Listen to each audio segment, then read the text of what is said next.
I never considered myself a watch guy. I always thought that they looked weird and that they felt uncomfortable on my wrist. That was until my cousin gave me an old beater Casio digital watch of his.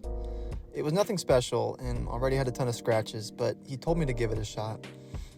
It took a little while to get used to the feeling of it, but after a week, it felt weird to not be wearing it. I surmised that I had been avoiding watches not because I was actually naturally averse to them, but because I was worried about damaging them. That day was over 5 years ago. The advice that I'd give you is to not spend more than $50 on your first watch. There's a ton of different options you could choose from, but my personal recommendations in 3 pretty affordable price tiers would be the Casio F91W, which is only $15 to $20. You can get these at Walmart.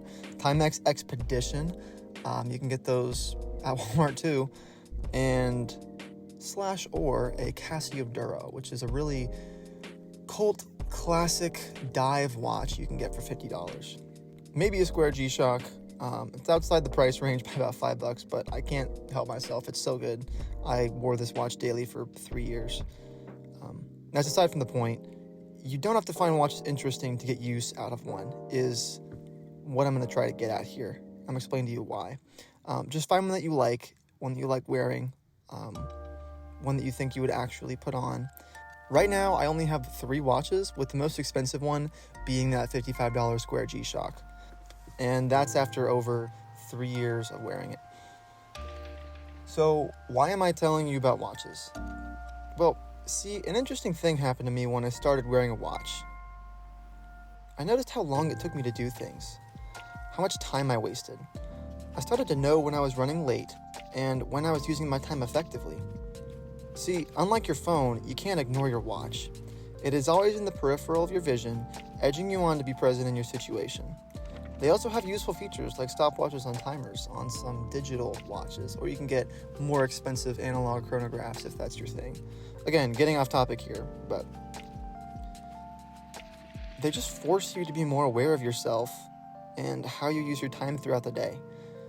My recommendation would be to get a watch and wear it for a month. See how you feel. See if any of your habits start to change. You will naturally start to notice what things work and what things don't for you and your productivity.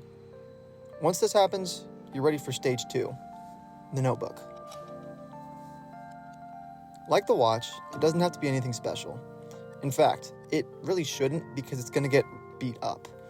You can get these particular notebooks from Walmart for just under $2, and trust me, it's money well spent.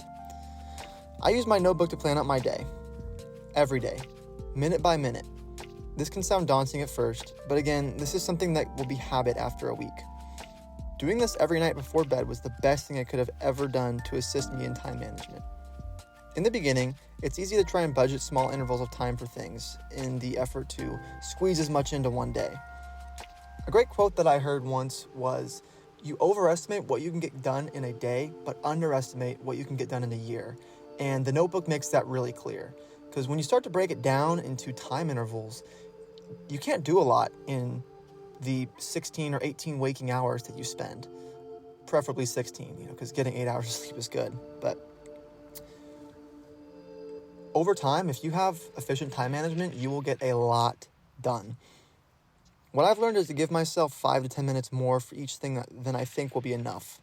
By doing this one simple thing, by thinking through and organizing your day the night before, you will save yourself so much time and headache in planning out your schedule. That time can be used for doing stuff that you actually like to do. And perhaps more importantly, it will help you get everything done when you have a packed day instead of stressing out getting to the next thing. But the notebook does more than just act as a planner. It also acts as a journal.